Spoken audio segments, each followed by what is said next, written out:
น้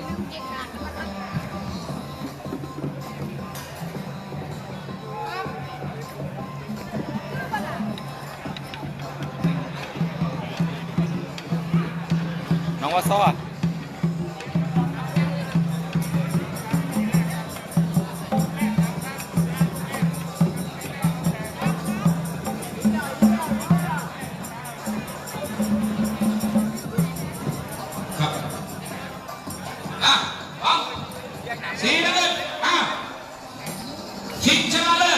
อันนี้สีเหลืองครับนะครับใครจะเป็นจอมครับ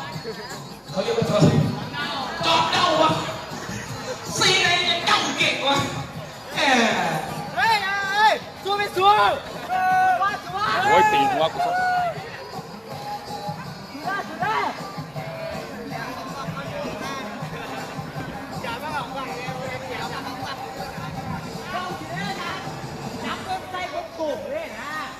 เอาเหลือคนนึงเหรอ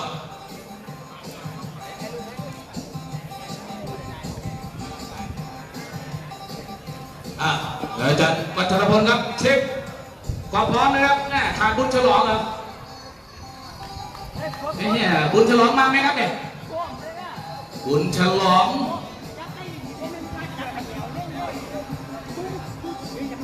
พูดอะ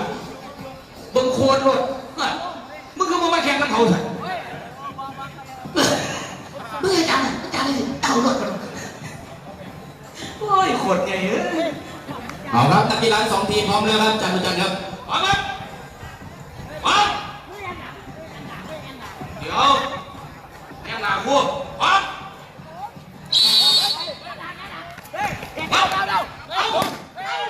เขาแตกแล้วเขาแตกแล้วเอา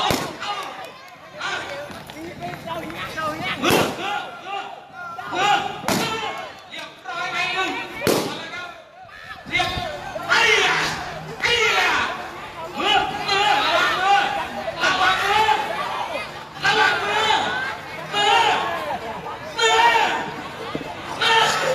เอาโอ้ย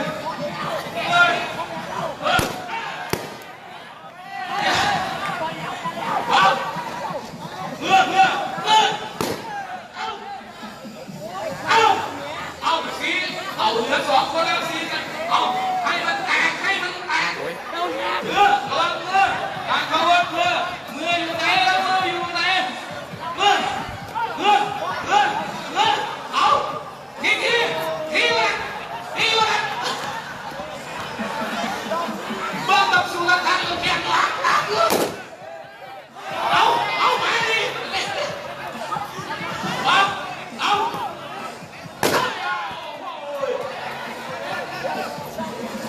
มือหนามึงมาบ้างจริงจังนะ